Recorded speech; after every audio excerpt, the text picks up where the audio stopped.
Welcome to Jivi Life Studio. I'm V, and I was an English teacher in Korea, and now I'm embarking on more creative ventures, specifically creating comics. And this is my intro video, while I do a draw with me and reveal some projects I've been working on. By the way, this may not be the best place for advice on being an artist, because honestly, I'm still trying to figure it out too. But if you have any questions, let me know in the comments, and I'll be happy to share what I can. So let's get into it. A couple of years ago, I quit my job, packed my things, and moved to South Korea. I taught English, had a nice place to live, made some friends, and of course, explored. I was having a good time there, but honestly, it wasn't home. My family and my cat were still in the States, and I had to go back. So after 2 years, I came back near the end of 2023, with plans to build up my career and work for the rest of my life. But honestly, I didn't want to work a 9-to-5 job again. Regardless, job searching hasn't been successful anyways. But I'm still searching, and while I do, I still want to do something. Preferably something I like and can potentially make a living from. So I decided to pursue art, specifically making comics, while I figure out the rest of my life. You might have noticed I've been working on this piece, and it's actually related to my first comic, which is a retelling of the classic Romeo and Juliet. But there's a twist, which I will reveal at the end. So please feel free to skip around using the timestamps, because while I'm finishing this, I'm going to talk about this channel and myself for a bit. So if you'd like, you can draw along with me or do other things while listening. I'll start with why I created this channel. Let's be real, social media has been pretty necessary to become an artist nowadays, whether we like it or not. Especially if you didn't go to art school or have any connections to the art world, like me. I did draw a lot when I was a kid, but I only considered it as a hobby, until I saw other people becoming artists on the internet. But more often than not, they're able to become and stay full-time artists because it involves some kind of social media presence. But maybe it's because I'm seeing them on social media, which would make sense. Regardless, being on the internet is a great way for people to see my work, which could potentially lead to some opportunities. Who knows?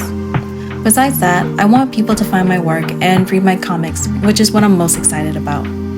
Personally, I do like my stories, but if I wasn't the one making them, would I still like them? Would it even be good? So it'd be nice to see other people's reactions and to get some feedback. And who knows, there might be people out there who would like to see more. I know not everyone is going to like what I make, like my friends and family. For some of them, I know it's not their style, and it's completely okay. They still support me, and that's all I really need from them. But by being on YouTube, I can find people who genuinely vibe with my work. And that's the great thing about the internet. I can find you can find me. It sounds a little creepy, but should be okay, right? Having a channel is also motivating, and makes things less lonely while I'm trying to figure everything out. If I get a job, I still want to be active on YouTube and work towards growing this channel. It's a nice creative outlet, and I enjoy talking to you. But if possible, ideally, I would love to be a full-time artist and not have to rely on a traditional job. That's going to take some time though, and a lot of work without really knowing if it'll be successful. So I'm focusing on enjoying the process, but I get impatient sometimes, if not all the time. So enjoying can be a little difficult, especially when I feel like I'm making no progress on this channel and in my personal life. But during those times, reading your comments and chatting with you during lives really helps. I like hearing from you, probably because I've been receiving a lot of positive comments, which is feeding my ego, but it's also helping me stay motivated and to keep drawing. It's the instant gratification and the validation. It's nice. But it also doesn't have to be all positive. I do appreciate constructive criticism too. It keeps me humble and reminds me that I still have a lot to learn. But no hate though. Hate will not be tolerated towards me, the channel, and especially to others. I don't think it helps anyone, and if I see any, I'm deleting the comment and deleting you too. Just kidding, I can't do that. Maybe. But luckily, I've only been receiving positive comments and having really good chats. So, thank you.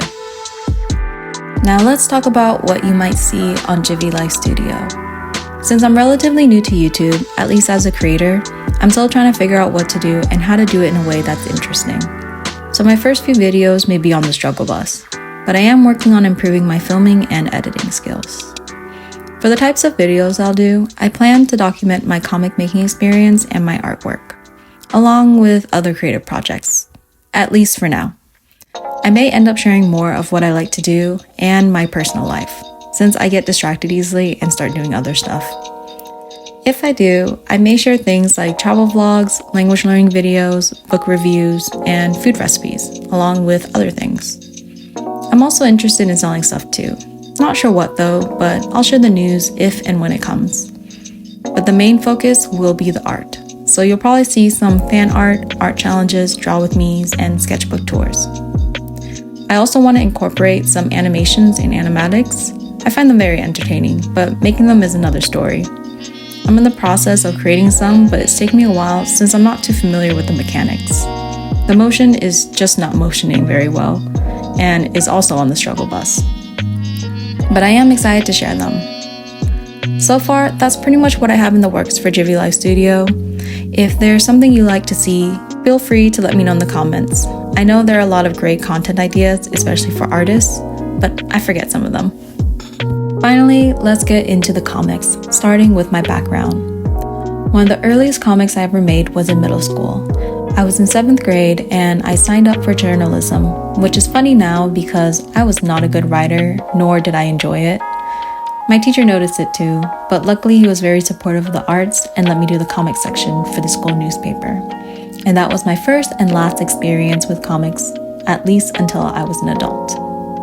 Years later, before I went to Korea, I got into webtoons and wanted to create a comic again, specifically for webtoons.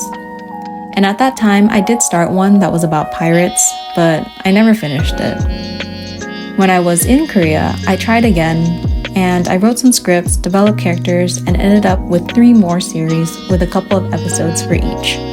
But once again, I did not finish any of them. There's a trend. My biggest problem is finishing a comic. And what I mean by finish is having the episodes ready to share with color and dialogue. And there are 2 main reasons why.